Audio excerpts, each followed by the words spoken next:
আপনারা জানেন আজকে বাংলাদেশের অন্তর্বর্তীকালীন সরকার এবং বাংলাদেশের জাতিসংঘের অফিস তাদের যৌথ আয়োজনে একটা মতবিনিময় ছিল জাতিসংঘের যিনি মহাসচিব বাংলাদেশ সফরে এসেছেন তার সাথে। এবং এই সফরে বাংলাদেশের দুইটা বড় স্টেক হোল্ডাররা উপস্থিত ছিলেন। তার ভিতরে হচ্ছে আপনার 5টা কমিশনের চেয়ারম্যান ছিলেন এক পক্ষে, কয়েকজন উপদেষ্টা ছিলেন, আর দ্বিতীয়ত হচ্ছে বাংলাদেশের রাজনৈতিক দলগুলোর প্রতিনিধি ছিলেন, বড় যে রাজনৈতিক দলগুলো আছে তাদের প্রতিনিধি। মূলত হচ্ছে যে প্রথমত হচ্ছে প্রফেসর আসিফ নজরুল যিনি আছেন তিনি মিটিংটা কন্ডাক্ট করেছেন। কন্ডাক্ট করে উনি 5টা কমিশনের সাথে পরিচয় করিয়ে দিয়েছেন এবং 5টা কমিশন কি করছে তারা তাদের চেয়ারম্যানের কাজের একটা ব্রিফ সামারি তুলে ধরেছে। তার পরবর্তীতে হচ্ছে আমরা রাজনৈতিক দলের পক্ষ থেকে আমরা কথা বলেছি। রাজনৈতিক দলের পক্ষ থেকে এবি পার্টির পক্ষ থেকে আমরা 2-3টা জিনিস বলেছি। একটা হচ্ছে জাতিসংঘকে আমরা ধন্যবাদ দিয়েছি যে গত 16 বছরের ফ্যাসিবাদী আমলের সময় বাংলাদেশের জাতিসংঘের অফিস তাদের যে আন্তর্জাতিক জেনেভা ভিত্তিক মানবাধিকার দপ্তর যেটা আছে তারা বারবার আমাদের জনগণের পক্ষে দাঁড়িয়েছে, মানবাধিকারের পক্ষে দাঁড়িয়েছে, গণতন্ত্রের পক্ষে দাঁড়িয়েছে, সেগুলোকে আমরা সেই কাজের জন্য ধন্যবাদ দিয়েছি। একই সাথে আমরা ধন্যবাদ দিয়েছি যে গত মাসে জাতিসংঘের মানবাধিকার দপ্তরের পক্ষ থেকে যে জুলাই আগস্ট গণহত্যার প্রতিবেদন দেওয়া হয়েছে 114 পৃষ্ঠার, সেটা প্রস্তুত করবার জন্য, এটা বাস্তবায়ন করবার জন্য কিছু সাহায্য দরকার, সেটা আমরা আমাদের পক্ষ থেকে বলেছি।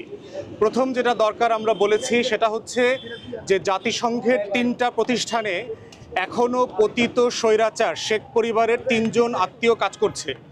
আমি জাতিসংঘের মহাসচিবকে বলেছি জাতিসংঘ যেহেতু মানবাধিকারের বিচার চায়, ইনসাফ চায়, ইনসাফটা শুরু করতে হবে জাতিসংঘের নিজের অফিস থেকে। এবং এই 3 জনের ব্যাপারে বলেছি যে বিশ্ব স্বাস্থ্য সংস্থায় শেখ হাসিনার মেয়ে কাজ করছে, ইউএনডিপিতে মানে সুশাসনের উপদেষ্টা হিসাবে ববি কাজ করছে, রেহানার ছেলে, এবং রেহানার ছেলে ববির বউ কাজ করছে আইওমেতে, মাইগ্রেশন অর্গানাইজেশন যেটা আছে সেটা ব্যাংকক বেস, সেখানে কাজ করছে। এবং যারা গত 15-16 বছর ধরে যেই পরিবারটা বাংলাদেশকে শোষণ করেছে, নির্যাতন করেছে, তাদের সদস্যরা যেই নেপোটিজম স্বজনপ্রীতির মাধ্যমে বাংলাদেশের অংশ হয়ে এই সব জায়গাতে কাজ পেয়েছে, আমরা বলেছি এই অ্যাপয়েন্টমেন্টগুলোকে রিভাইজ করবার জন্য।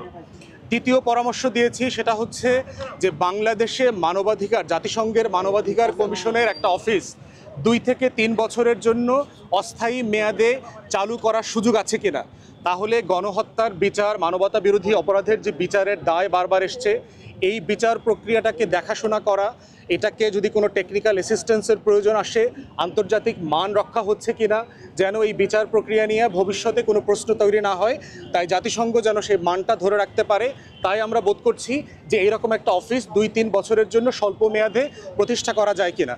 তৃতীয়ত বলেছি যে রোহিঙ্গাদের ব্যাপারে নিরাপদে প্রত্যাবর্তন করবার জন্য জাতিসংঘ যে প্রয়াস চালিয়ে যাচ্ছে অন্তর্বর্তীকালীন সরকারের সাথে একমত হয়ে এটা যেন আরও বেগবান করা হয়। এইটা হচ্ছে মোটা দাগে আমাদের ব্রিফিং ছিল।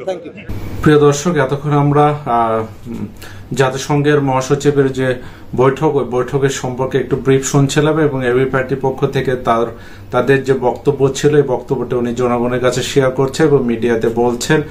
তো এবি পার্টির পক্ষ থেকে কিন্তু এই জাতীয় কথাবার্তা কিন্তু জনগণের পক্ষ নিয়ে কথা বলা এবং জনগণের স্বার্থে কথা বলার আমরা অনেকবারই মিস্টার ফুয়াদ ওনার সঙ্গে ওনার মুখ দিয়ে এই ধরনের কথা শুনেছে এবং প্রিভিয়াস গভর্নমেন্টের আমল থেকেই কিন্তু উনি এই জাতীয় প্রতিবাদ করে আসতেছে, বিভিন্ন ধরনের প্রতিবাদ করে আসতেছে যেটি জনগণের পক্ষে, এবং অল্প সময় কিন্তু সেও একটি জনগণের আশা আকাঙ্ক্ষার যে পরিবর্তন ঘটাবে এটাও কিন্তু উনি নিজের মাধ্যমে তুলে ধরার চেষ্টা করেছে এবং বাংলাদেশের মানুষও কিন্তু সোশ্যাল মিডিয়াতে তার কথা শুনে কিন্তু উদ্বুদ্ধ হয় এবং জুলাই আগস্টের বিপ্লবে কিন্তু তারও এটা বড় ধরনের ভূমিকা ছিল।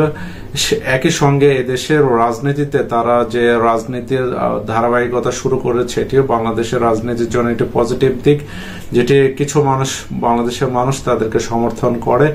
পাশাপাশি আমরা যারা বড় রাজনৈতিক দলগুলো আছে তাদের পক্ষেও আমরা বলবো যে তারা তাদের বিভিন্ন কার্যক্রম অবশ্যই জনগণের মাধ্যমে সঠিকভাবে তুলে ধরে তাদের অবস্থানের জাগান দিবে এবং ভবিষ্যৎ সময় দেশের মানুষের যে উন্নয়ন এবং দেশের ভবিষ্যতে যে উন্নয়ন, দেশের ফিউচার যেন উন্নত হয় সেই দিকে চিন্তা করে সবাইকে একই সঙ্গে কাজ করার প্রতিশ্রুতি ব্যক্ত করে আজকে এ পর্যন্তই। আল্লাহ হাফেজ।